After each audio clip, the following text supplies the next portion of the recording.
محمد بن العلامة عبد الحميد الرحماني، رئيس مركز أبو الكلام آزاد للتوعية الإسلامية ورئيس الجامعة الإسلامية بسنابل، فليتفضل مشكورا.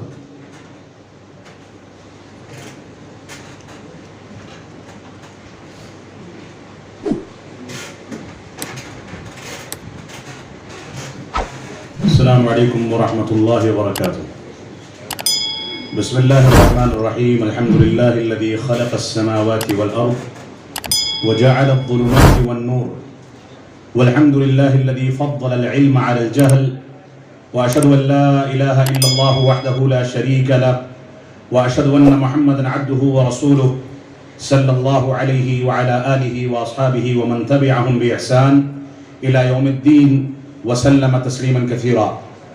فضيلة رئيس الجلسة المباركة فضيلة شيخنا الكريم بدر بن ناصر العنزي حفظه الله، والرئيس ومدير جامعة الهند الإسلامية، وفضيلة رئيس جمعية خريج الجامعات السعودية، أيها الحفل الكريم وأحبتي في الله.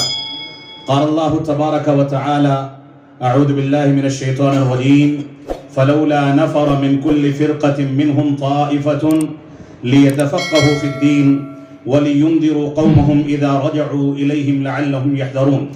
وقال النبي صلى الله عليه وسلم: العلماء ورثة الأنبياء، وأن الأنبياء لم يورثوا دينارا ولا درهما، وإنما ورثوا العلم، فمن أخذه أخذ بحظ وافر. رواه أبو داود وصححه الألباني. أيها الحضور الكرام، نظرا إلى هذه النصوص الكريمة وتطبيقا لها، ونظرا إلى البيئة الهندية المليئة بالشرك والإلحاد والعادات والتقاليد والوثنية والخرافات العقدية، أذكركم بالمسؤوليات العظيمة التي على عواتقنا تجاه الأمة الإسلامية، بأن نقوم كلنا بأمر الدعوة إلى الله تعالى على علم وبصيرة، والدعوة إلى العقيدة الصحيحة الصافية الوسطية السلفية التي كان عليها سلفنا الصالح، وعلينا أن نقف في وجه الانحراف العقدي والفكري والخلقي، وأن نقاوم كل الصعوبات والتحديات في هذا السبيل بالحكمة والصبر الجميل. قال الله تبارك وتعالى: ادع إلى سبيل ربك بالحكمة والموعظة الحسنة وجادلهم بالتي هي أحسن.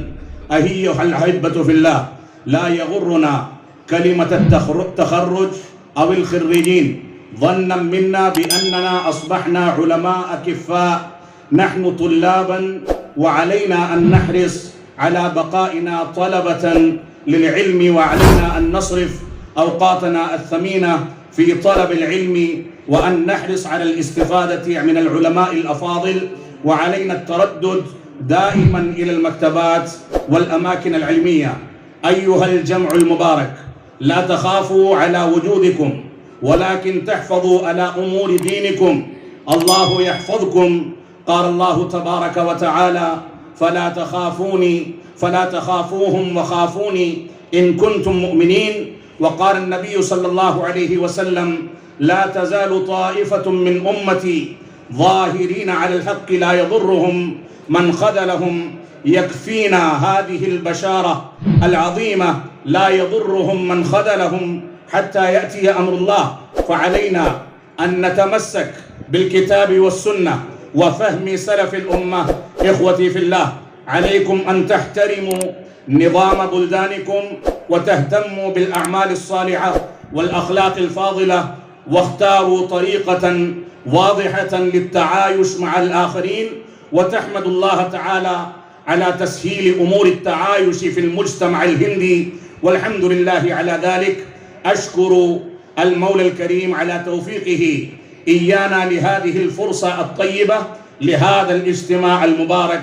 ولا شك بأن هذا من بواعث الفرح والسرور، ومن دواعي الغبدة والحبور بأننا وصلنا إلى الحفل الختامي للبرنامج. ثم أشكر وزارة الشؤون الإسلامية والدعوة والإرشاد وحكومة خادم الحرمين الشريفين والسفارة خادم الحرمين الشريفين في الهند، وأشكر شيخنا الفاضل الملحق الديني ومساعده. ثم أقدم شكري إلى المسؤولين في جامعة الهند الإسلامية وجمعية خريجي الجامعات السعودية. ولا يفوتني أن أقدم بأباقة الشكر والامتنان إلى أصحاب البحوث والمحاضرات، حيث أنهم زودونا بأوقاتهم الثمينة لإقامة هذا الحفل المبارك. والشكر موصول أيضا إلى الإخوة المدرسين وطلبة العلم الدارسين في هذه الجامعة. وأخيرا أدعو الله تعالى أن يلهمنا السداد والصواب ويرزقنا الإخلاص وحسن الأمل. أخوكم في الله محمد الرحماني ابن الشيخ عبد الحميد الرحماني، الرئيس العام مركز أبو الكلام آزاد للتوعية الإسلامية ورئيس الجامعة الإسلامية بنيودلهي الهند. والسلام عليكم ورحمة الله وبركاته.